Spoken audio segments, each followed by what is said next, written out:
Hello, Otters. Happy Saturday.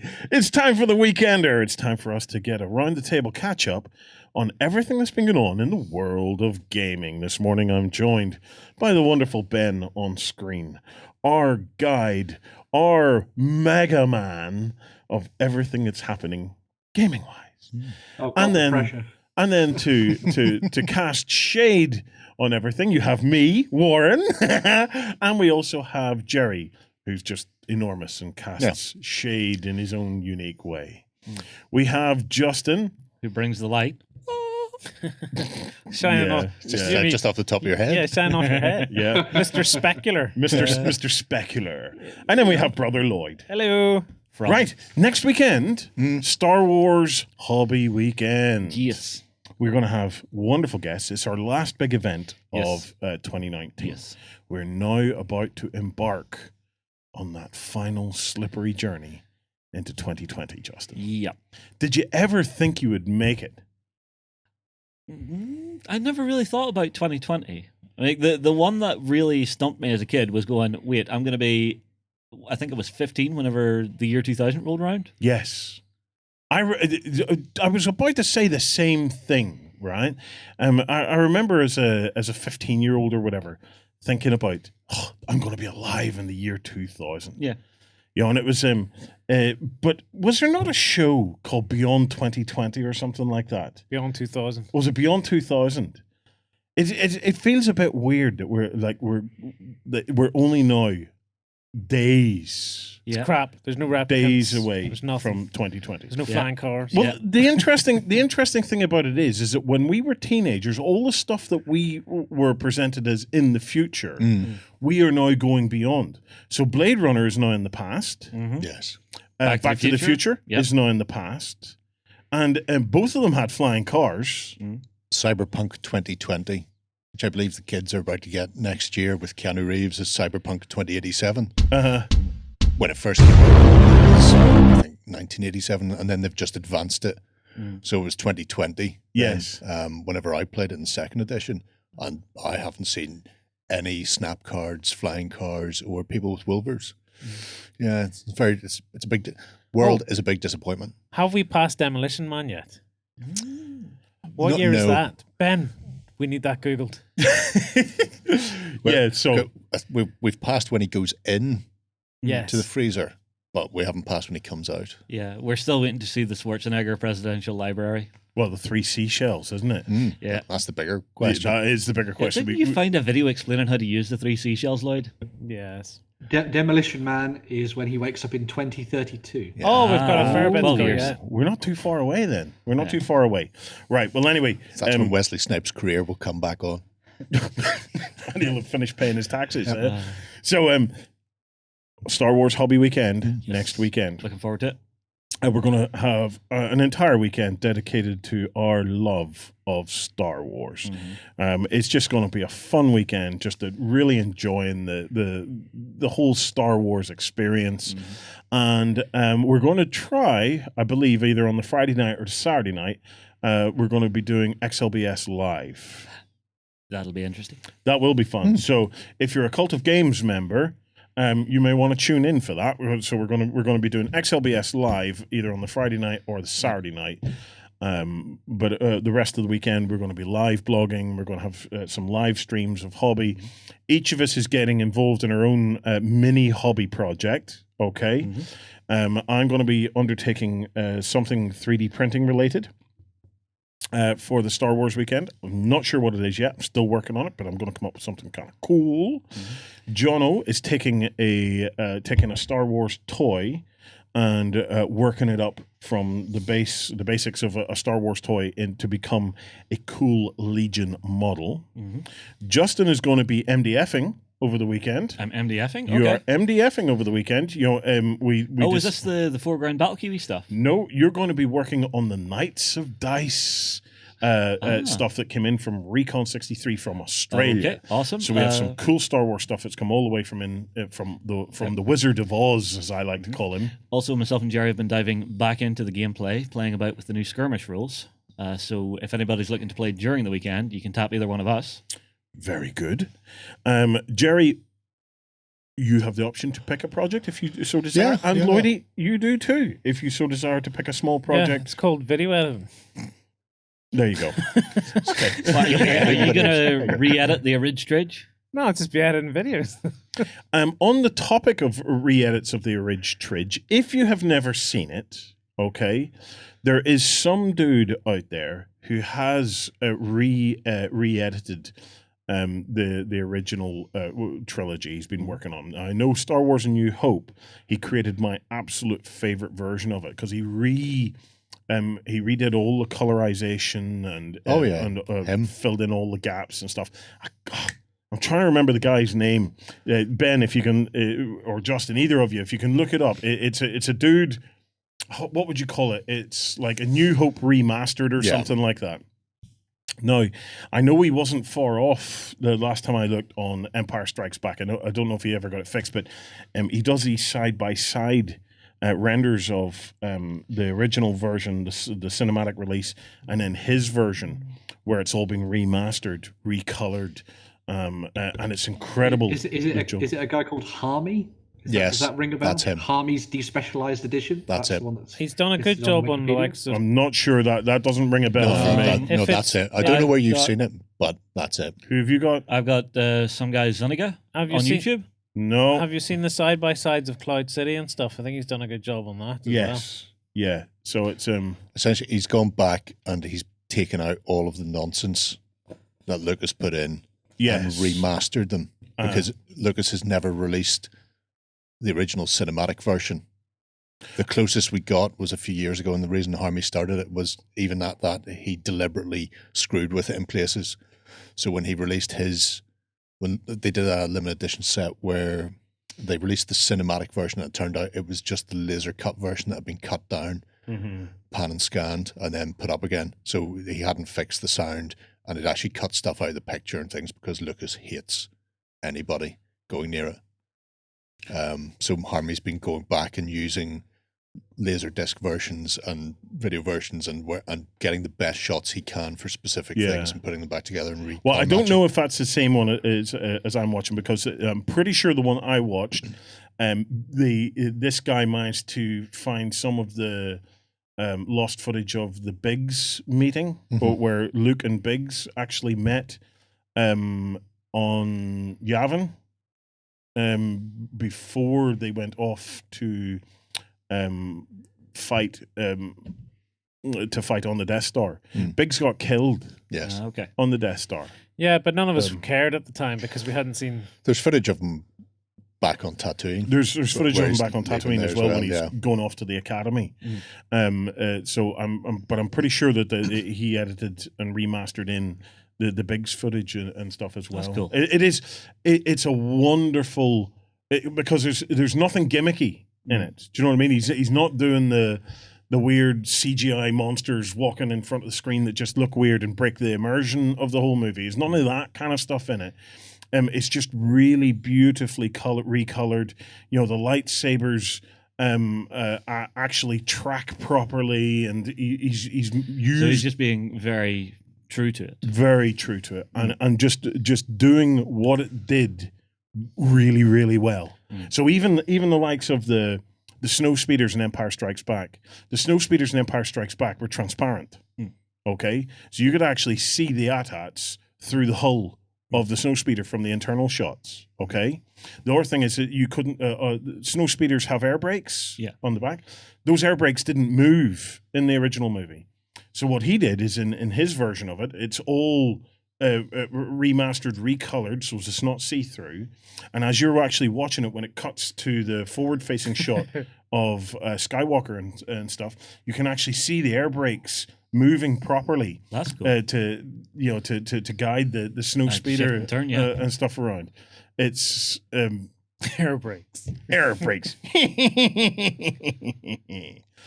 So it's That's cool.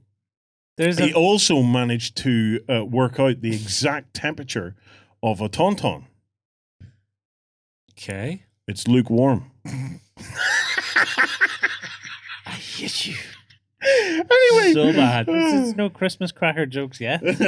so join us for the Star Wars weekend. Have you seen? next But have week. you seen the battle that someone put up on YouTube where Darth Vader is fighting Obi-Wan Yes. and he's cut it? It's much more action packed. Is it? It's actually not bad. Yeah. I see. I just remember the Battlefront 2 gif where it's, I think, Luke fighting on the battlefield and then just an AT-AT's foot comes down and splats him. It's from a video game, not from a movie. Calm down. Ben, let's tell us the news. Whatever. Cool, yeah. So the first little bit of news that we're going to be diving into is for the World of Warhammer 40,000, and this was some stuff that came out of the open day that was held last weekend Yes. at Warhammer World. And so the first bit of interesting stuff was a Woohoo! look at what's ahead for the Sisters of Battle, Yes. because leading the way for them, we have the procession of the Triumph of St. Catherine, which is going to be one of the big sort of iconic diorama pieces that they're going to be making for the Sisters of Battle, which is going to be coming out. And Can you obviously make it can be big, used in Justin? games. I can try. And big in it. And big and So this is based on a piece of artwork from the new Codex. You may have seen it in some of the previews we've shown off in the past, but looking pretty cool. I imagine a lot of people are going to be taking some of the sort of individual elements of this and using it to create their own leaders for squads and that kind of thing as well. But it's like a nice, interesting sort of take on the artwork from the Codex. It's a very strange looking Very- pizza. Pass the collection It's plate got round. all Right. the branding on it. So What is that that's on that? Collect coins. Are they coins or is that a collection plate? Is it? Yeah. it's the Geld, I believe. Yeah, like Uh-huh. the collected Geld. Yeah, but yeah, look, I think it looks kind of cool. It's very ostentatious and big, and it's probably not very practical on the battlefield, but it looks pretty good. So. I am dreading anyone trying to transport that to a tournament. That Why? looks like it's going to break. Look at all the little flying cherubs up round the top. Just break the babies off. Yeah, just clip all the babies off. It'll look amazing. So it will. I quite like it though. Is it actually a gaming You piece only then? you only It is like a gaming piece, Yeah. isn't it? you only like it, Justin, because you can't see past the wings and stuff. There's wee Charlies all over those. You just can't see them. Calm down, Lloyd. Calm down. Actually, this dude here up in the top left-hand corner, Justin, Uh-huh. has a goatee. He looks exactly like you when if you look very closely at him. No. He is. No. He's probably better endowed, but he does look like. Ouch. Hang on. What the hell? I mean, like low blow directly below the belt. What the hell? Well, look at the length of the thing that he has to hide it behind, Justin. We'll have to attach him to it somehow. No, it's I like it. It is a gaming piece, though, Ben. Yeah, It is, yeah. So it'll have rules for you to use it in game, as they tend to do with all these big pieces and stuff. So it's odd to see so many individual miniatures on the one base, isn't it? Yeah. What one thing that was brought up actually in the comments is that it's been really interesting seeing that Games Workshop have been creating these larger pieces like this, because in the past they do a lot of single miniatures and then they just expect us to make our own dioramas and things. And I think a lot of people were like, this is cool, but maybe if these had all been done as individual models, which I'm sure you could just do, as I said earlier, and just put them onto their own basis, you could then use it to create the diorama if you wanted to later on. Well, it strikes me, right? If you bring a picture up again, right? Yep, not a problem. Now, I'm happy enough for that to be a single piece. It's probably a command piece. It's probably as much about its command and control that it adds to the battlefield as anything else. But there's a dudette there at the front with an amazing looking sword and looks like they know how to use it. Yeah. Okay. Surely with the number of individuals on that base, you would almost expect them to be able to run amok and go into a charge or something. Do you know what I mean? I wonder, will it just feel like a very staticky kind of a thing on the tabletop? Will it feel a bit convoluted moving it around and it not having the ability for bits to kind of run off and do their own thing? I don't think so, because that's a dead person there that they're protecting. Is it a Yeah, dead it's- person? Yeah, Yeah, they're, the they're body of carrying the saint they're they carrying the have. body of the saint. So Ah. in that respect, it's very similar to the old Bretonian Grail Knight reliquary, where they're Yeah. carrying Yeah, a dead yeah. knight. So they wouldn't go running off and leave They her. would never leave the Yeah, dead so- body. Yeah, behind. it's So- an honor guard. And in that respect, it's very similar to how similar to the Crusades. People who've seen Kingdom of Heaven will remember, the leper king in his lovely silver armor and that sort of thing. Yeah. In real life, the last battle that he attended, he was just being dragged around in a cart because he had no limbs and he could barely move and he was one breath away from dying. And it was more, there's the king, he's on the battlefield, he was a symbol. And, so he wasn't leading any charges, he wasn't sitting on a horse by himself. Was And he then- dead? No, he's still alive. He actually lived through it, did he? Yeah, It's he not like died El Cid, where they propped him up on a horse. But yeah. So Yeah. this idea that they've got something to protect and they're bringing it with them and it's more of a symbol. Yeah, than it's an not actual, unusual. it's not. Yeah. And it fits very nicely in with the whole Thought of the faith sisters. Yeah. of and that theme behind the sisters of being very religious. So I quite like it. Yeah, it's cool stuff then. It's cool stuff. It's nice to have it historically grounded in that sense, with the idea of... Well, yeah, the idea. No, I mean the idea of the flying protecting cherubs Well, and all that. okay, yeah, obviously... ignore that, but Yeah, but the idea of- actually bring holy relics with yeah. them, or Yeah. bringing an actual, a saint's bones or that Some sort form of of thing. icon Because of like, faith if and you inspiration, take the Crusades as an example, am I right in thinking that they had splinters from the cross and Oh, they nails of Christ and They the carried the sword true and- cross. Yeah, Not just splinters of it; they had it as far as they were concerned. Yeah. So Yeah. it was Didn't they pick up new Wheeled relics about. as they went as well? oh yeah, Hundreds and hundreds of them. three spears. The spear that the centurion stuck into Jesus. Spear of Longinus. So 3 of them arrived back I thought it was- post Crusade. So everybody got one. What? There's The Spear of what, Justin? Longinus, I believe is the name. Isn't there a Spear of Destiny as well? same thing. Is it the same thing? So Okay. anyway, they picked up new ones on the way, but the things like the True Cross passed back. It was captured by the Muslims, and then it was bartered back later on whenever Christian forces got something out. So relics and bodies and it's all of been these things. part of it. Yeah, And even it's to all that. this day, I have visited the head of Oliver Plunkett. Yeah, and Dublin. Well, no, it was in Drogheda or Dundalk or one of them. It's halfway. It's at the halfway Yeah, it mark. must be It's not done. Drogheda. Yeah, I think it's Drogheda. And what they have is they have a head in a golden box. Right. And So you and I'm don't see pretty- the head. You do see the head. yeah. All right. Oh, it's a severed head. It wouldn't A be mummified severed head. There'd be no Just point in creepy. traveling all that distance to check out some bloke's and not head get head at the end of it. Yeah, and it's like not get to see it. so.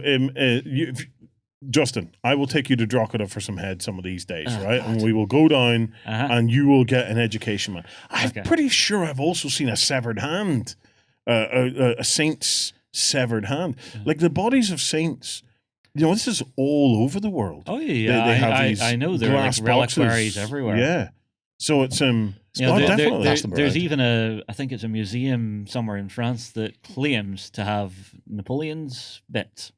Which bits? The bits you clipped off, The bits that someone clipped off. and did they clip them off? I have no idea, but they claim to have it Well, preserved. isn't it amazing that would be a piece of knowledge that would be right at the forefront? Was that right on the tip of your tongue? Was it? No. no, I was just thinking about it, and it was just like, wait, I saw a documentary about that. Crap. Well, more of a cockumentary, I suppose. Isn't it? It just came into your head there, didn't it? All right, let's move on very quickly. Yeah. So, what else did the workshop reveal for 2020?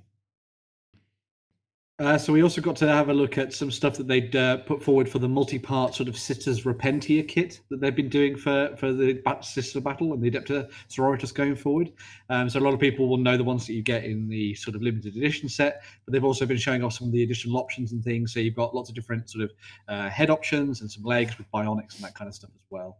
So there's some extra bits and pieces there for the Sisters of Battle, because they're going to be building on this range throughout the rest of next What's the year. story of these guys? What's the story behind these leotard wearing dudes? They've done something that they need to atone for. So they don't get any armor. Then they have to go into battle. Yeah. Repentia, as in to repent. Mm-hmm. And So- they get a nice sister with I like the swords. The Eviscerators. Mm-hmm. and they just gently nudge them forward so that they may atone for their sins by dying horribly for the Emperor. And that sister at the front whips them into shape. Then, Yep. yeah. Very much so. But to be fair, if they've already got to this stage, they probably don't need the motivation. And did they were previously normal sisters in battle armor then? Yeah. Yeah. And That's why they've got all the All the matrix little sockets. plugs. Yeah. plugs and sockets and stuff. Yeah. Mhm. I'm quite impressed they let them keep the bionic limbs. I would have replaced those all just with peg legs and stuff. They're expensive. I gotta Keep them say, for real people. I'm gonna get in here to have a. How close do you need to be, Warren? Um,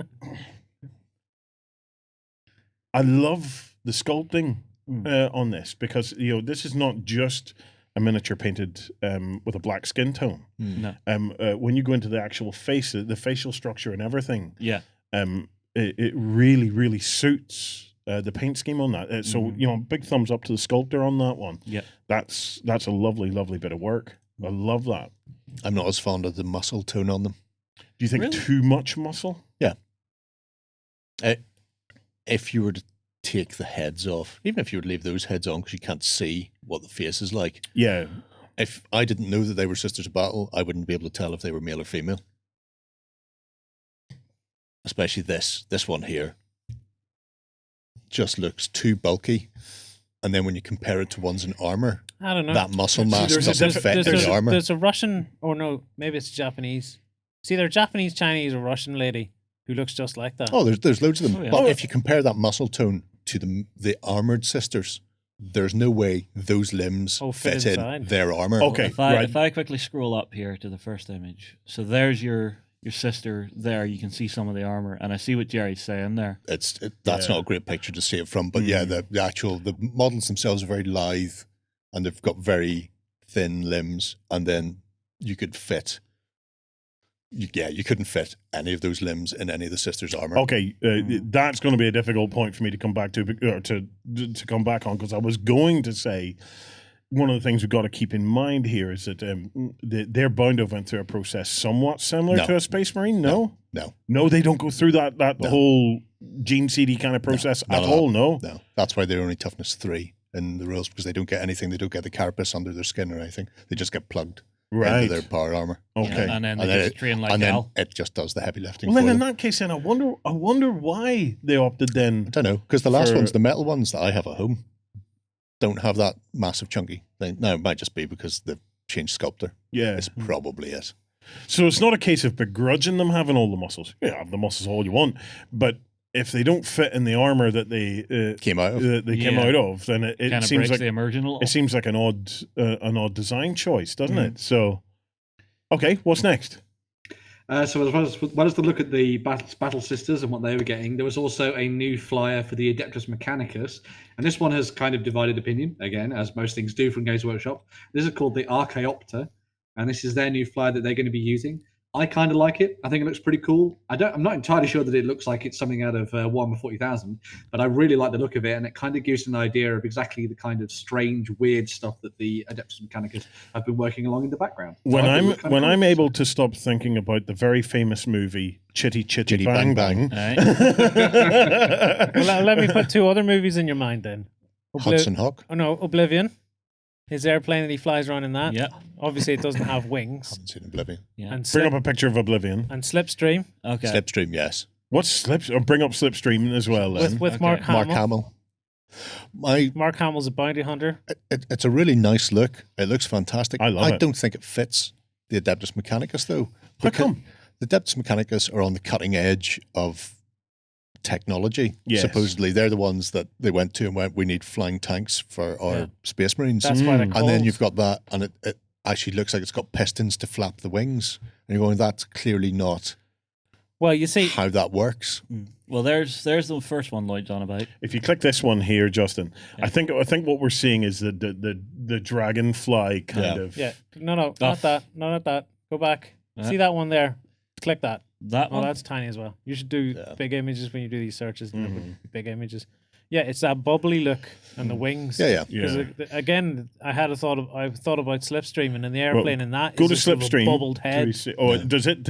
Does any? Well, you see, No, none of them Alright. have flipping flappy wings. Oh well, it's the flappy wings bit Aye, that that's that what stands you're out no, for wait, me. Chitty I Chitty did Bang see Bang. something. Look up. I seen it on Facebook. Look up Batman's helicopter From the from 1960s. the 1960s. I seen someone put that on Facebook. Okay, so Batman's Yeah. helicopter has flappy But, wings. but when the Adeptus Mechanicus can make, the Titans can make repulsor tanks, the idea that the only way they can fly themselves is with flappy wings just seems wrong.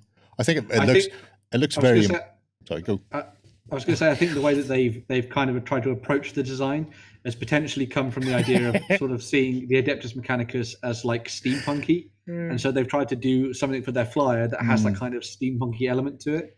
I'm trying to tie in that idea of the sort of gothic world beyond what you'd get Yeah. on the battlefield. They're trying to make it so it's something that could potentially have been used as something for civilians, maybe as well. So. See, I look at that wing design and it just screams Dark Eldar to me because they have the winged Oh, ship God, yeah. unit. Yeah. Actually, even worse than that. Now you've said that. If you look for Dark Eldar Raider or Ravager, that is just the seal off one, isn't it? Pretty much. See, Yeah. what I think I would do is just not model it with the wings. I just Yeah, get- I think yeah. without the wings, I Like- think with the wings it looks great. I just don't think it's Yeah. it's the super I technology. really like it. I like it too. But I just I like, like it Jerry, as it is. Like Not a Jerry, huge I'm looking fan. at going, but how does the wing thing really fit in with the faction? Aren't they supposed to be really high tech? Yeah, Yeah, but maybe those wings are really high tech. You mean like the Falcon? I hope they're flame retardant. Well, obviously they are. Like like What, flying over any fire? Oh no, my wing's on fire! Crash. Well, it Right. wasn't made on Endor. right. I'm sure it'll work outdoors. So right. I'm going to try and pitch this to you. Okay. So I'm the AdMech that has come up with this design. Yeah. Right. Okay. So I'm going to try and keep this as realistic as possible, Ben. Okay. Start talking in binary. Okay. That's the, Dudes, I have found an STC that is really cool. It will give us a flyer called, what's it called again? the Archaeopter. The Archaeopter, dudes. Right? Exterminate. So obviously the other AdMech across the table will go, well, what is the benefits of this monstrosity? And I will go, it works like a bug. So think about this, right? Mm. We can shoot birds, right? There's people that can shoot birds. They go pigeon shooting. But I have never seen anybody go fly shooting or bee shooting. Because a fly or a bee would have a much more.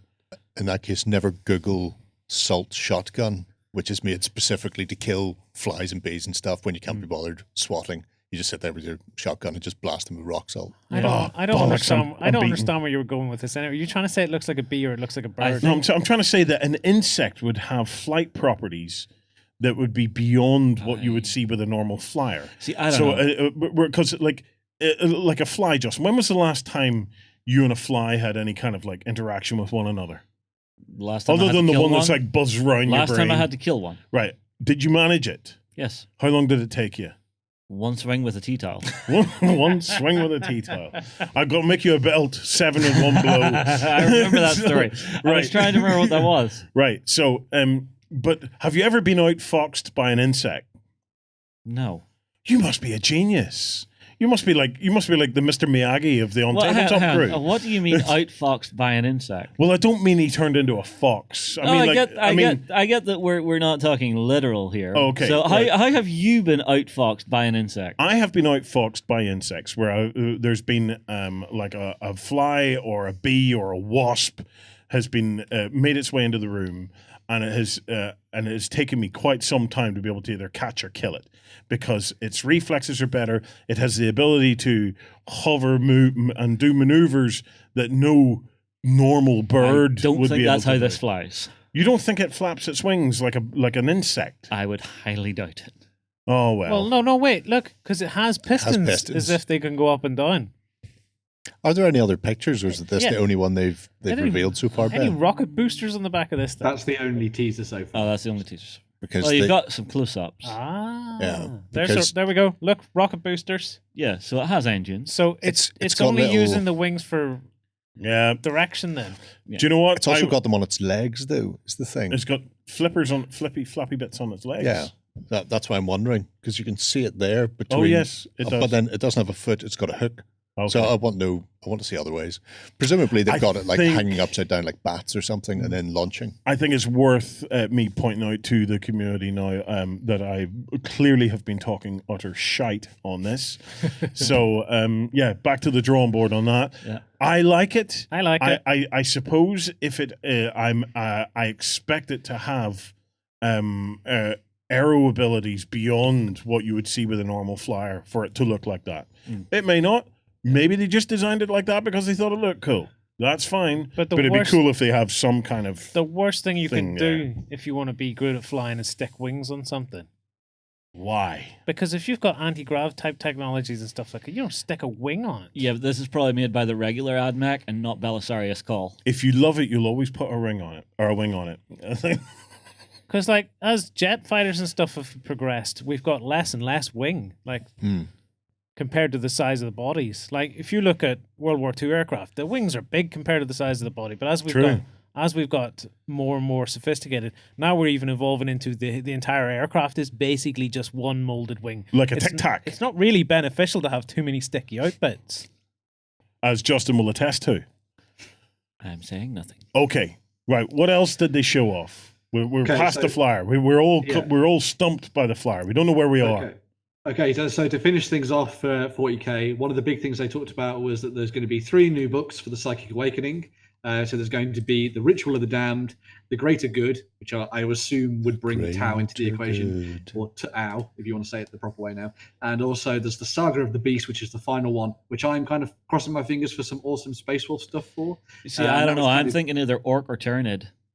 Well, see, I think it's going to be Space Wolves versus one of those factions. I think that's going to be the big thing because they've always done kind of like a versus thing within the books, and they've already done the Tyranids as part of Blood of Baal. So maybe we'll see something there. So do we But, think that Ritual of the Damned will be Legion of the Damned? it Possibly. could well be something to do with the Legion of the Damned? Greater although, Good's clearly going to be the Tau. Yeah. yeah.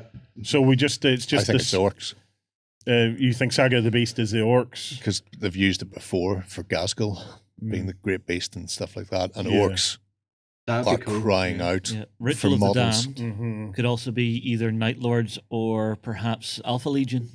Mm-hmm. Okay. Mhm. And that's our and lot. then- Yeah, the final little bit of a thing was that they also put forward a little bit of a teaser for what they're doing on the Warhammer animations front. Because obviously, one of the big things they talked about earlier in the year was that they were going to be doing a whole bunch of animations projects, both within the worlds of Warhammer 40,000 and Age of Sigmar. And so they put together a little bit of a reel which shows off some of the stuff that's going to be available next year.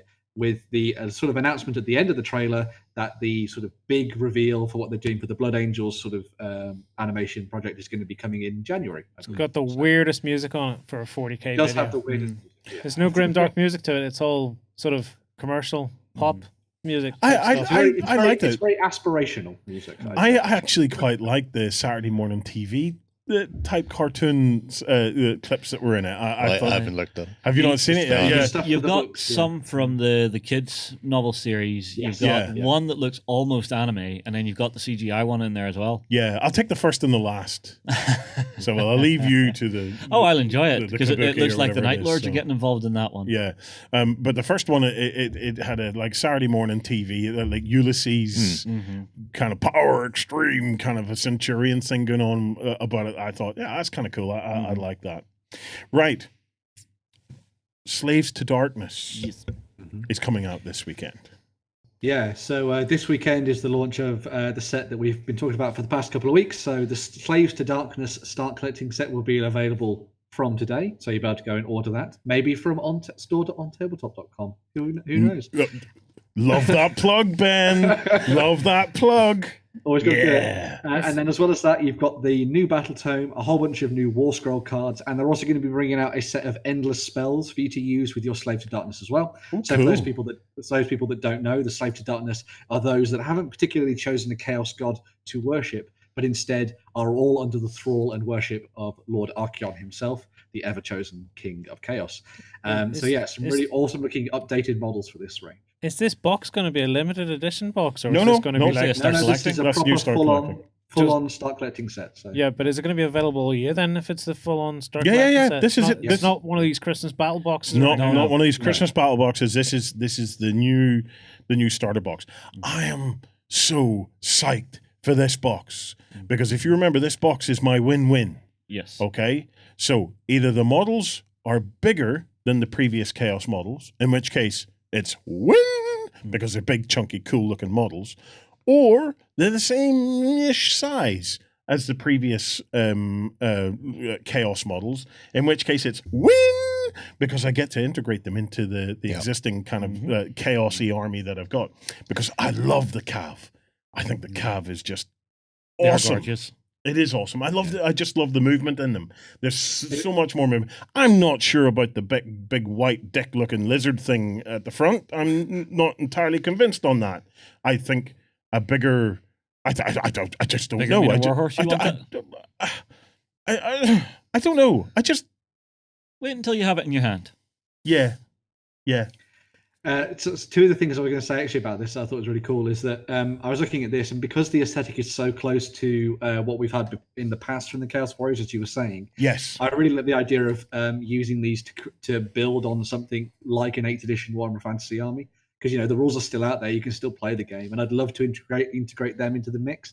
But then I was thinking about the fact that you've got the Marauders are still that very, very old kit at the moment, but obviously, as you can see in this new story as well, they're going to be using a lot of the war bands from Warcry for you to use in your games of Age of Sigmar as well, as part of the Slave to Darkness army. So you could use them in replacement for the Marauders. The other cool thing I thought about this as well is that one of the really awesome things about Chaos Space Marines as a whole in Warhammer 40,000 is that they all have that kind of sort of archaic, evil Chaos Warrior look to them. And I reckon you could do some really, really good conversion work on these models for Age of Sigmar and use them in 40k, which I think would be pretty awesome. Possibly. That is a possibility. This is quite a big Chaos release when you look at the amount of repacks that they've got. Mm-hmm. Yeah, Well, they've doubled the size of the Warcry warbands within those boxes as well, so they're the actual size that you'd need them to be if you were using them as units. So, which obviously means that they're duplicating all the sculpts in there. But there you go. That's okay. Yeah, I'm not too concerned about that. Because the Warcry sculpts are lovely. It's that's the one. That's the one for me. Because I was about to say, none of them particularly jumped out at me. But then the Untamed Beasts. The others are very specific to a god, even if they say they're not. Yeah. Wait, before you go past that, it's a shame though they've included that. Click that again. That's the goat? Goat. They know that same sculpt twice. Yeah, but they've done that in all of them. Yeah, They're- all of them are double. It's just double the sprue. But you can really use this to sort of theme your warband to a specific tribe. If you get multiples of this. Yes, but it's cool. It's just lovely looking models, that particular one. So if I was going to replace them Marauders with anything, it would be the Untamed Beasts. Be those, Yeah. And then the endless spells. Can we get a look at them and see what they've come up with? Because I'm still a big fan of the concept of the endless spells. Yeah. Just the three of them, is there, Ben, or is there more? That's all of them that are included in the pack to begin with. I don't know. Maybe they'll do some more stuff in the future, but that's what we're getting so far. Effectively, it looks like we're getting something that's very similar to what we've seen in the past, where you get one that's a little bit more of a defensive spell, so the one at the top. You've got one that's more aggressive and attacky, and then you've got one that's almost going to have like an aura effect to it. Yeah. It's cool. I think I can guess which is which. Yes, I think I can guess which, to be fair, is a good thing on the tabletop because you want to be able to easily identify it. Yeah. I just don't find any of them particularly jumping out at me as wow. Do you know what I mean? Like the It's flying portal head vomiting out fire. It's okay. It's okay, but none of them really jump out at me to make me go wow. Coming up, going. Notice the studio partners made the rookie mistake of doing the hottest thing furthest away. Yes, They've got it right on this one. yes. They've remembered heat goes to smoke. Oh, yes. But this one's going. So he's not actually He's a spitting. sucky thing. He's He's sucking. vacuuming up the flames. Yes. So maybe that's what he does. Well, unless he's spitting out a fireball that's landing and exploding, is the only way that would work. I think he's sucking it. I think he's sucking. He's sucking up the lava. Man. All right, He's just all right. sucking up the lava. Yeah, look, they're okay, but I'm not looking at them and going, Wow, must have. You're still after the big chompy teeth again, aren't you? I love the big chompy teeth. Love the big chompy teeth. We're going to Rohan this weekend as well, aren't we? Ben, what's up on the Rohan front? Yeah, so for the final bit of Games Workshop news, there's going to be the release of the new War in Rohan book, which is coming out to support everyone playing Middle-earth strategy battle game. This was teased quite a while ago, but now it's going to be finally out for everyone to use and play around with. And as well as the book, which will contain a whole bunch of new rules, scenarios, and all sorts of different bits and pieces for you to play out your battles across Rohan against Saruman and the Uruk-hai, you've also got the model kit, which will include Saruman, both on foot and mounted, with the Palantir as well, that you might know from Orthanc, and also Grima Wormtongue there with a new sculpt as well, All of these in plastic, by the way, drawing his dagger and, sniveling behind his tissue as he seems to do all the time. A little bit like me when I've got a cold. But yeah, I'm also in the furs as well. Maybe I'm green Yeah. worm tone. You look just like it today, Ben. Ah! You get some sunlight. Exactly, yeah. But yes, Is the terrain coming out as well? Yes, so as well as that, there's also going to be the new modular terrain. So this pack is going to be available as what I'm assuming is going to be called the Rohan Stronghold Kit. That's what was in the article anyway. And it will include a whole bunch of houses, the sort of watchtowers that you see there, and also the palisade walls that you can see in the background. So if you're going to be building a little bit of a Rohan Stronghold on the tabletop, you've got some options there. I don't know if they're all going to be available separately as well as within this box set, but it's pretty awesome stuff. And hopefully it'll all be done in plastic, which will be really cool. So It'll be rather than limited. done in rather than done as resin and as part of like Forge World or something. So It will be limited. Let me. I I'd put imagine that it out. No, it's this will be the kind of stuff you'll want to It'll get be it. similar to what Lake Town had. Yeah, you'll want to get it while you can, because sooner or later it'll end up direct only in Yeah, small, awkward kind of yeah, boxings. packages. Yeah, Yeah. So That's cool, though. I like the tower and the palisade. Mm. I think that's kind of cool.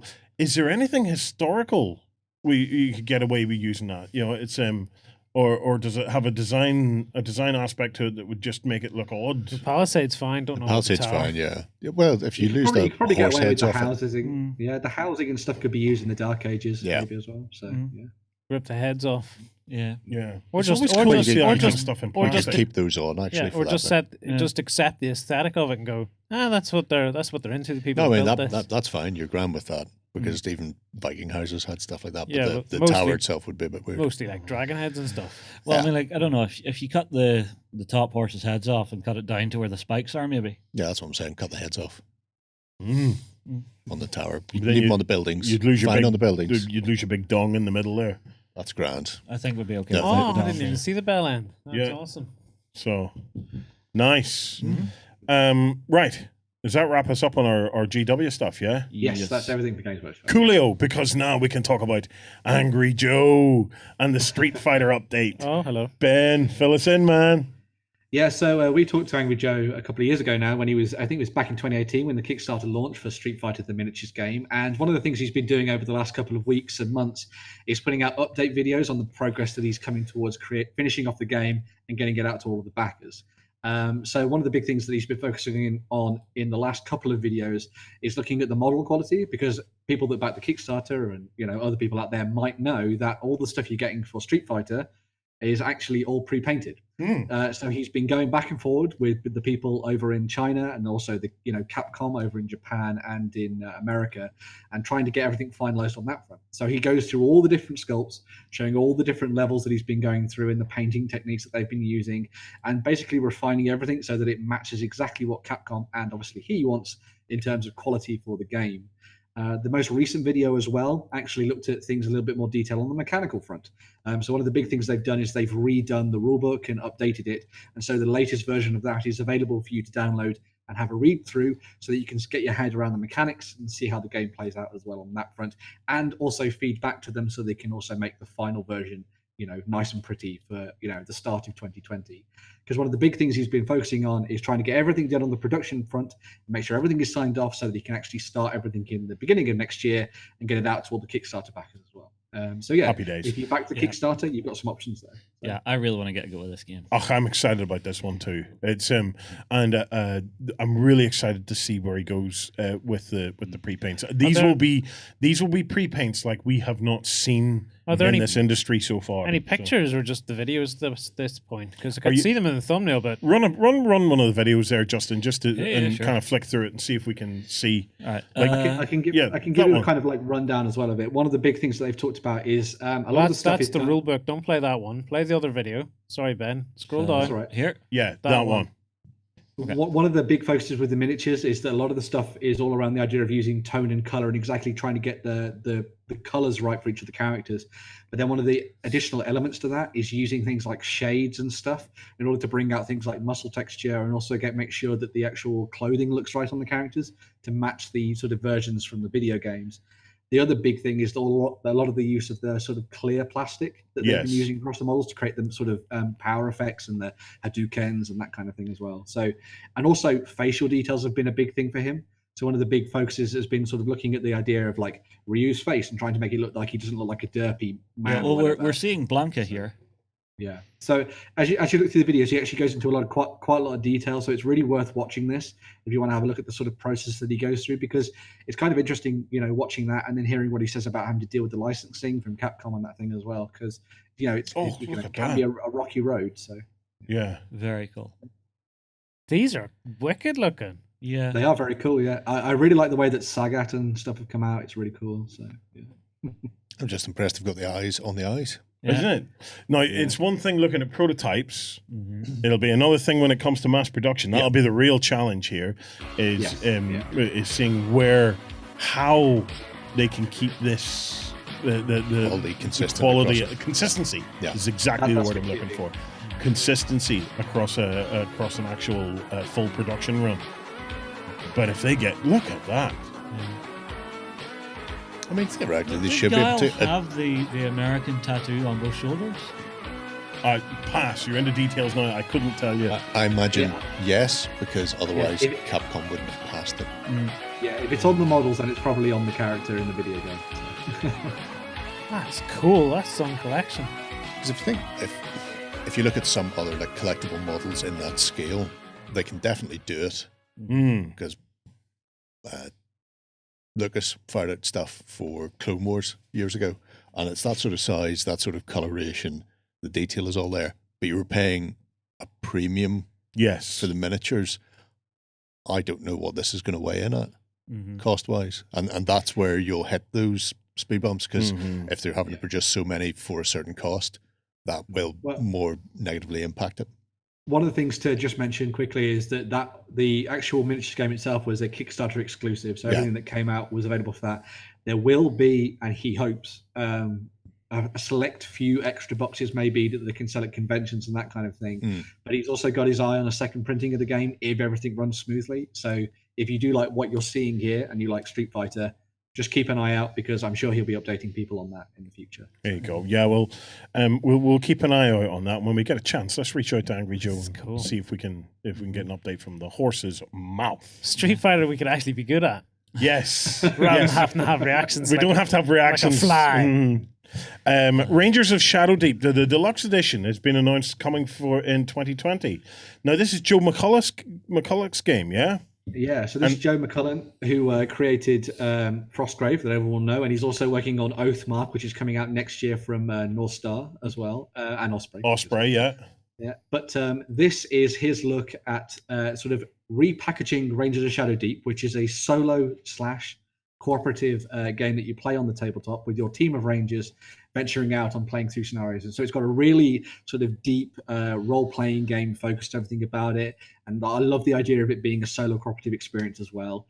The new deluxe version of the book is going to be sold by both Modiphius and North Star, with a few different options here and there, but the main sort of focus of the game itself and the sort of rule book will be exactly the same, where you'll get all the stuff from the original main book, which was available through Drive-Thru RPG to begin with, but this new version also comes with some additional stuff in there. So you've got Burning Light, which was the first expansion campaign supplement, which has been added into the book, and there's also a few additional character customization options from one of the later books called Temple of Madness, which has also been fed into the mix as well.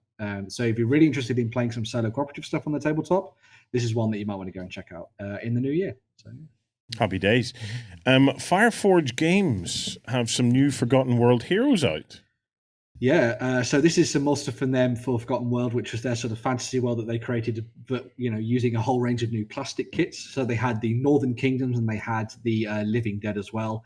And this is their look at a couple of the new heroes that you can pick up for use in the game as well. So you've got, and I'll go through the list here. You've got Alyard the Youngest, Orphan the Druid, which is basically Merlin. I think it's very cool. Yeah. You've got Venkalt the Soul Reaper and Zaquia the Necromancer as well. So you've got 4 new characters to play around with there. Obviously, the 2 sort of martial heroes, I've got mounted versions and foot versions. And considering that, Forgotten World is out there and also a plethora of other fantasy games as well, these would be a pretty good mix for you to throw in as sort of leaders and characters and things for those kind of games. And also your skirmishing ones as well. It's an awesome looking Merlin. Do you know what I like? I like the fact that the undead aren't covered in bat wings. Yes. I knew you'd like that. Yes. No Yes. bat wings. I could actually buy this. Because I have a load of Batwing ones from Games Workshop sitting in a box that I never built Because they're covered in Batwing. because they're covered in Batwings. Yeah. It just bugged me. Very cool set. It drove me batty. Aha. Twisted have a new gang out. The Scotland Yard Clockwork Constabulary, Justin. Mm-hmm. Yeah, so this is the world of Twisted by Demented Games, and this is one that I know that Dawn and Gianna really, really like. They love their sort of steampunk aesthetics and that kind of thing, and so it was really nice to see them doing a new, inventive, and fascinating-looking set. And they always do sort of interesting tweaks on kind of what we know and learn from Victoriana, and so this one is a little bit of a take on all the stuff from that kind of period as well, where you've got Inspector Aberline there, Sergeant Clark, and the wheeled Bobby Constables, which I think are some of the coolest steampunk models I think I've ever seen.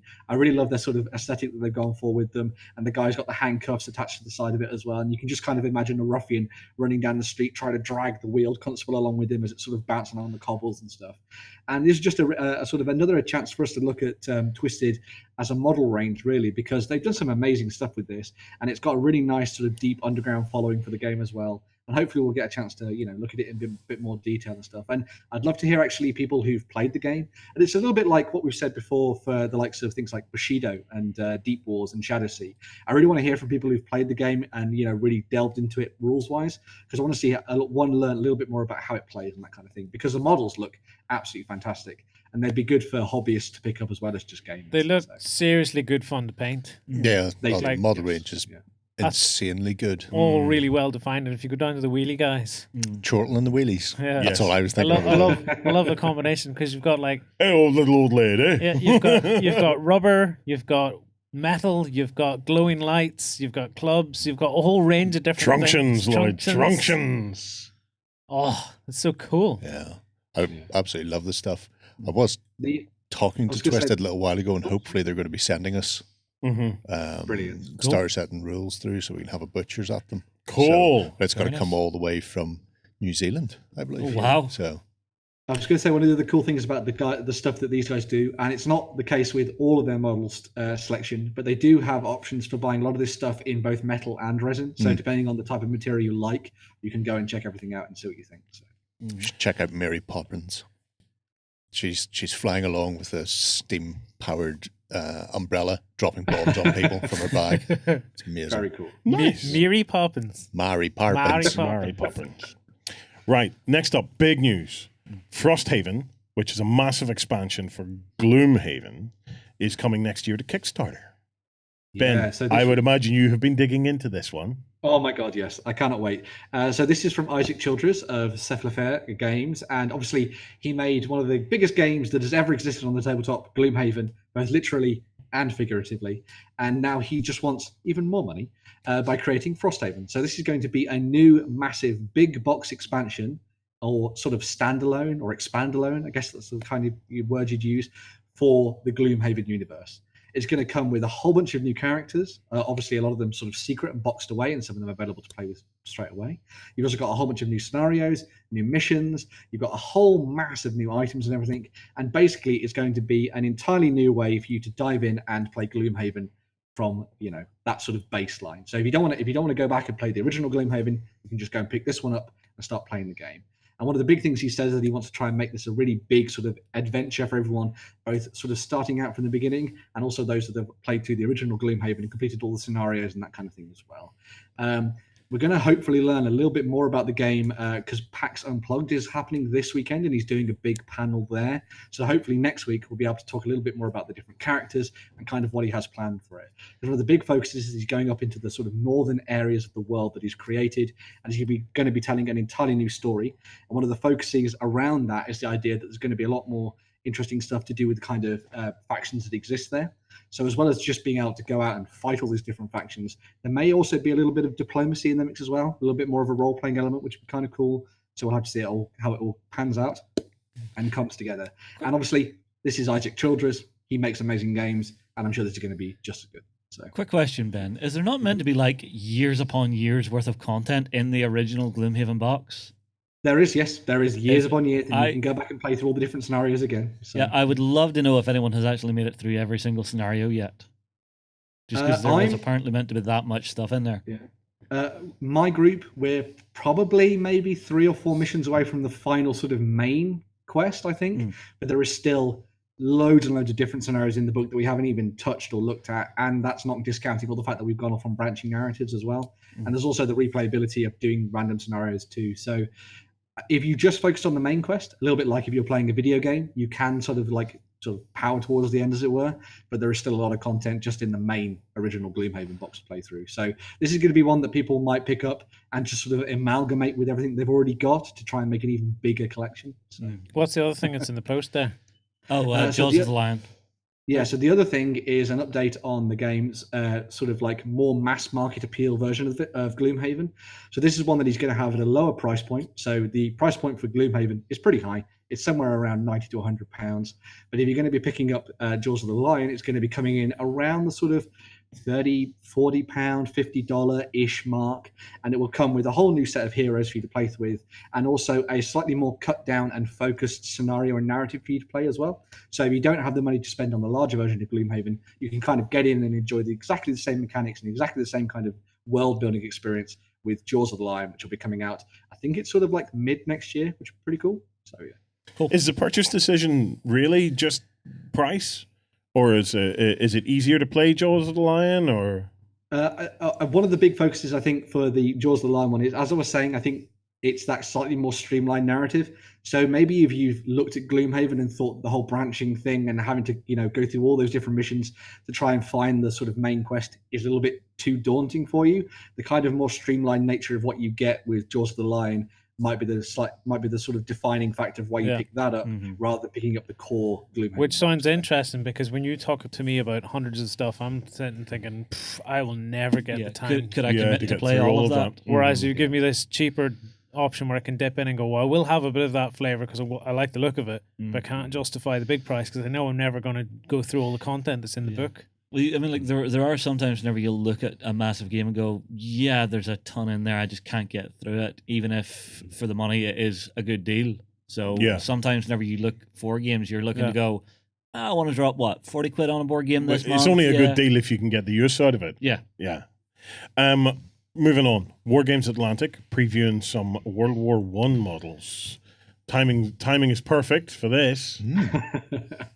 Yeah, so I'll let Jerry wax lyrical about this in a second, but just to give you the sort of like brief overview of this, they're going to be doing a whole set of new late war German infantry that fits within the period of 1917 to 1918. But as Jerry has said in previous shows, they've done a really good job of trying to sort of fill the gaps in the market, as it were, with plastic models. And they're looking pretty good from this early preview. So, what do you think of these then, Jerry? They're not bad. They are late war Germans.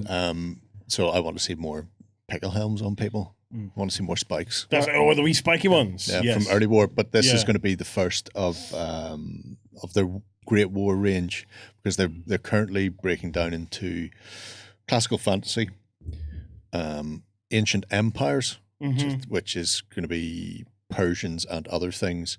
Then this is the sort of the third branch of releases they're going to be doing. So they are planning on doing all the major players in the Great War in plastic. As to whether we see all of them next year or if they're going to be over the space of time as they weave other bits and pieces in, because they have plans. Their Persians are back from tooling. The Space French are currently about to go into release. Dark Age Irish have just gone for tooling. These are early renders, so they've finished the renders as of midweek. So they're getting to the stage where they'll be able to do the first prints and check to see how they are, and then they're going to go for tooling because they're looking to release those early next year.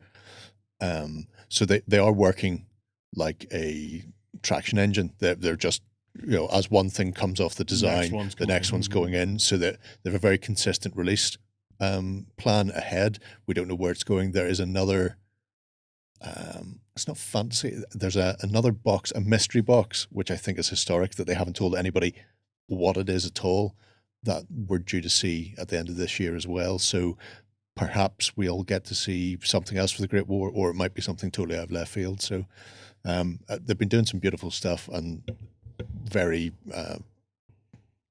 filling up the niches, because Great War it's one of those ones where not many people play it in 28, and if you're playing it in 28, you have to go for metal models. Being able to lay your hands on a big box set of plastics to fill out, and then just have to dip into other people's ranges to get the specialist units, machine guns, wherever they happen to be, pioneers, will be interesting. So cool. It's a good way of doing it. I like the bolts on their helmets. Yeah, that's so they can strap extra armor on, because if you were going to stick your head above a trench, snipers would tend to shoot you in the forehead first. So those little notches are so they can hang additional armor on their forehead. Really? Yep. Or if you were specifically a sniper, you get trench armor, so they have breastplates as well as the additional armor on the helmet, and then they would stick their head above the parapet and be less worried about having it shot off. Well, I mean, breastplates sort of similar to the stuff that the Soviets were using in World War II, sort of breastplate type thing, or just bits of metal? No. Full, as if you'd just gone into a local museum and had stolen one of their medieval breastplates of something. That's what they had. It'd need to be seriously thick, though. It was quite thick, yeah. But generally they were just for snipers who were sitting a bit further away, and then just completely encased in metal. Because if you shot at armor or something, you go straight through it. So these were just big, thick, chunky plates, just in one particular region. Then. Yeah. Cool. Okay. Sticking with the historical theme, last piece of news. Late Saxon archers and slingers coming out of Footsore. Yeah, so this is just a little bit of an extra thing that I put at the end of every news section now, specifically for Lloyd, so you can see some stuff to do with the Dark Ages. Jerry's smiling too. And Jerry, of course, as well. And this is a set of new slingers and late Saxon archers that they're going to be throwing into the mix, hopefully coming out quite soon. But also this came out at the same time as a little bit of a nudge from Andy Hobday from Hobday Games, that they're going to be doing a little bit of a Dark Age game next year as well, a little bit of a Dark Age skirmish game. Yeah. So if you're interested in playing something like that and using these amazingly dynamic and awesome looking miniatures, then you've got an option there as well. I when I saw these, I was like, hey, that's kind of cool. I've seen some slingers. And then as someone pointed out in the comment as well, it's really cool to see someone who actually loosed his sling as well. Yeah. He sent the bullet flying off, which I think is very, very cool. And also, that ranger, that sort of archer in the middle of the second picture with his hood up, looks like an absolute badass. And I just want him. I don't care about everything else. I just want that guy. That's a total Robin Hood for you right there. He is, yeah. That's the way to do it. The funny thing is, just the day before these come out, me and Jerry were talking in the studio, and Jerry came in and I was like, Jerry, what about this rule set for Dark Age that Andy Whatnot was supposed to be coming out with? Yeah. Hadn't heard about it. Haven't heard about it in a while. And then he went, Baron War stuff has started to land and we're going to be doing this. So this is, Matt Beckley has been doing an awful lot of Saxons for Footsore, none of which have been released yet. They've just been going, these are coming, and here's some more, and here's some Huscarls, and then here's some Slinger, and here's some Bond, and just going, that's nice, that's great, yeah, Charles, great, smashing. You're going to release them? Any at all? You're just going to keep teasing me, are you, Andy? Yeah. Is that what you're doing? Here's what you could have had. Tease, yeah. So interesting to see. I'll be very curious as to see whether or not the Dark Age rule set is, because obviously Mortal Gods is a similar system to Test of Honor, samurai game with Great for Now Games. That Footsore release. So will this be a Dark Age version of Test of Honor, or will it be something completely new? Yeah. So. And will this be usable for Barnes Wars? As the Dark Age system, will it be flexible enough to go through? Because you would imagine they should be. You would think. Yeah. So yes. Right. Cool. Kickstarters. Ben, you have two that you can pick. What did you decide to pick this week? Okay, so the first one is from the guys at GameStart Edizione, who we know very well from their stuff on the Fantasy World Creator. Yes. World Creator. Yes. And this is, so we're looking at a draft page right now. It is going to be live by the time you watch this episode. But this is for their 3D terrain elements, which will allow you to turn your normal dungeon tiles that you got from the original Kickstarter into actual full-on 2.5D, 3D style dungeons that you can play out your campaigns on. So there's going to be a whole bunch of different sections within each of the boxes that allow you to build things like dungeon passageways and sort of dungeon layouts. You'll also be able to build entire towns with buildings that have multiple layers and roofs and insides and that kind of thing as well. You're also getting all the things that we absolutely love from games like Hero Quest and Warhammer Quest and that kind of thing, with little tiny tables and doors and trees and that kind of thing too, so you can create outdoor situations at the same time. All of the stuff is going to be available in their kind of, and I'm just going to call it their sketch aesthetic, which they used for the original Fantasy World creator, which would allow you to sort of create the image on the tabletop of your sort of DM who's kind of like scribbled something out on paper and that kind of thing. It's not going to be the aesthetic for everybody, but I think it works really nicely with what they've already done so far and allows things to not clash too much when it comes to the two different sets they've been working on. On top of that as well, because it's games like Edizione and their kind of like brand of stuff, all of this is going to be rewritable and reusable, so you'll be able to scribble on it and do what you want with pens and that kind of thing as well. So if you want to draw additional streams and things onto the tiles, you can do that and add creepers and vines to walls and that kind of thing as well at the same time. Or you can draw in a hidden door. Or you can draw in a hidden door, exactly. All of this comes together with a whole bunch of sort of like new thicker pieces that shouldn't warp or damage and that kind of thing as well. And they just slot into some basic plastic bases that you should hopefully be able to see as you go to Kickstarter, that allow you to create 4-way scenarios and that kind of thing as well on the tabletop. You've also got sort of clear ones and sort of fuller ones for doors and that kind of thing too. So if you want to build things like doorways that open and that kind of thing, you've got some options there at the same time. Finally, just want to add a little extra thing as well. Because this is obviously going to be elevating things to the 3D medium, they've also worked with another little miniature company to create 4 special characters that you'll be able to pick up and use in your games as an adventuring party. So if you want to pick that up as well, you've got those things there. Oh, yes, and one more thing. And one more thing, yes. And one more thing, the standees that they've actually done for this one. In the first Kickstarter for Fantasy World Creator, they were just pieces of card. Now they've taken a lot of sort of lessons that they learned from doing the sci-fi one, and they've actually done them as cut-out versions of them. So they actually have a little bit more of a silhouette on the tabletop rather than just being pieces of card that you stick into a base, which I think is a really nice little addition to the game. So I love this stuff. I get you. We are hoping to try and get this stuff into the studio to have a bit of a closer look at it. So as soon as we get a chance, we'll sit down and actually bring you a closer look at this stuff. I love the black and white aesthetic of this dungeon stuff, and whenever I saw the initial pictures of the 3D aspect to it, where it started taking that 2.5D dungeon, I was thinking, okay, so I struggled to imagine it when I first heard that it was coming. But then when I actually saw their execution of it, I thought, oh no, that is slick. I can't wait to see it in the It'll flesh. release so many models off your shelf. You know, there's so many models that'd be cool for doing fantasy adventures with, sitting on your shelf, unpainted. Now you can just spray them grey and drop them in, or spray them and do some zenith lighting and drop them in. That's really cool in it. Spray them white and ink. Because when they put in the 4 miniatures that they're working on, when they drop them in, because they're grey already and they're dropping in amongst all the line work, you could literally just spray it grey and, like you say, ink it. Black or sepia. Do you know what? Let's do that. Let's have a play with the aesthetic. Because do you see that look there, right? That look there is actually very achievable with a black undercoat and then a zenith dusting. Will give you that feel. It will give you that feel. And I think we could very quickly recreate that feel and put it in. And then suddenly you could unlock hundreds upon hundreds of those minis that you've bought from Bones that you thought you would never ever going to feel were finished. Yeah, and it always this will give you a finished method, a finished look to them. But it gives you them in such a fashion that should you ever just take a mood someday to look at it and go, you know what, I really want to paint you. It's already primed, it's already zenith, and you can just go for it. Just take it from there. It's got the class undercoat to work from. Yeah, you just run inks over the top of it, and you can add whatever color to it you want. Yeah. Right, Ben. What's your last Kickstarter, man? What did you pick? This is where all the pressure's on. Pressure's on, Ben.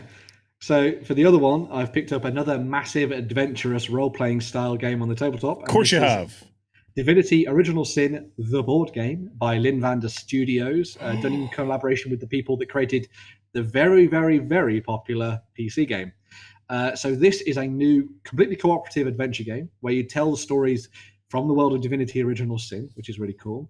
You're going to take on the role of each of these different characters that have their own backstories, their own interests, their own chapters and narratives that they want to try and explore on the tabletop. And you will play through their stories through the use of things like adventure books that we're very used to seeing now from a lot of other fantasy adventure games as well on the tabletop. But all of the choices and consequences that you do will matter. Another thing that we've heard a lot about as well before. One of the really interesting and key things here that I think is really different is that they take the idea of this sort of adventure game, and instead of having it so that when you get to the combat phase, you start to lay out loads of tiles and you completely change the way that the game is set up on the tabletop, they actually have in the center of a board effectively like a wheel, which will have a whole bunch of different locations around it.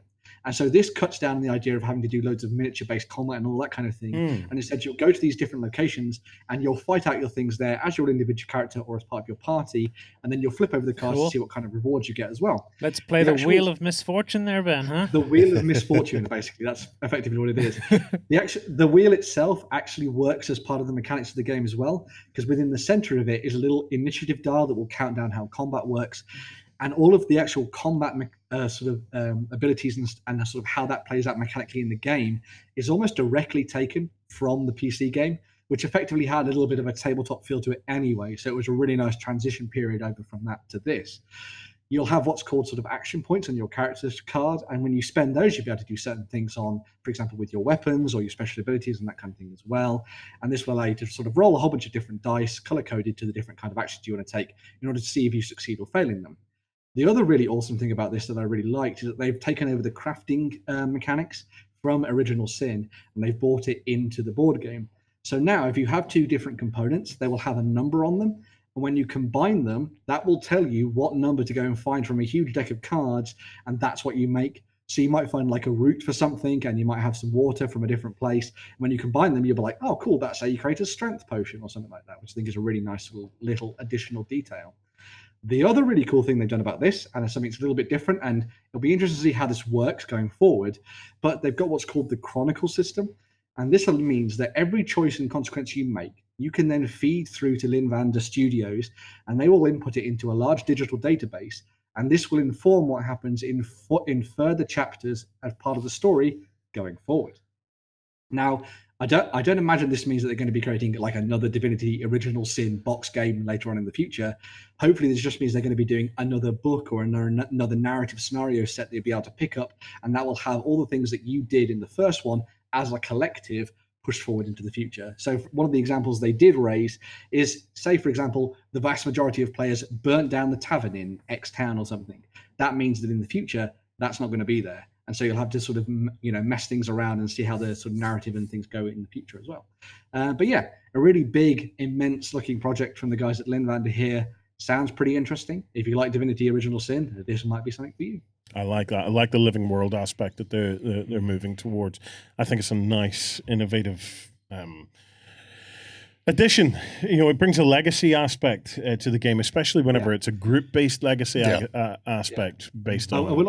I will also say that while they've got that sort of legacy aspect to it, all of the components that they've put within the game itself are not destructible. They can be reused. So even if you go through the game and you play through it for the first time and you want to go through it again and do it differently, you're completely able to do that. The only thing is that you won't be able to then input that as part of your Chronicle Systems sort of journey going forward. That's only sort of like a one-time use sort of code thing. But they did say that and this is a claim that a lot of companies make, obviously, so the proof will be in the pudding, but you'll only see, as they say, 25% of the game on one playthrough. So there's a lot of depth in there as well going forward. There we go. Okay, Ben, thank you for that. Right, that is your lot. Remember, next weekend, you can join us for the Star Wars Hobby Weekend. For any of you guys that are supporters of On Tabletop and all you otters, if you're a member of the Cult of Games, we will see you tomorrow on XLBS.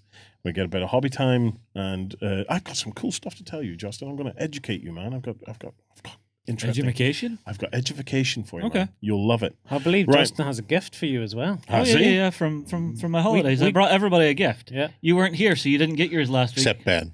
Did you bring me a souvenir? I did the traditional, and I went out and I found the finest gifts that Lanzarote had to offer for everybody. Do you know what, Justin? So Jerry got. Wait, no. You can tell me an XLBS.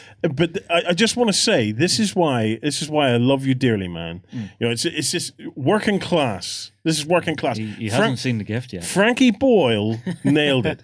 He said the difference between working class and middle class is all about the souvenir. Okay. The middle class will go on holiday and they will buy a souvenir for themselves to remind them of the holiday.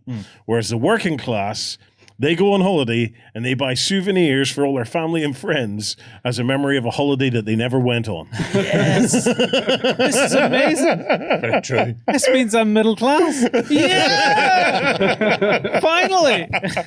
Right, guys, thank you so much. A massive thank you to Ben on the screen, Jerry in the chair, Justin in the other chair, and Lloyd in that chair, and I'm in the final chair. You have been watching The Weekender. Come and support us and join us on XLBS tomorrow. Have a great week of gaming, guys.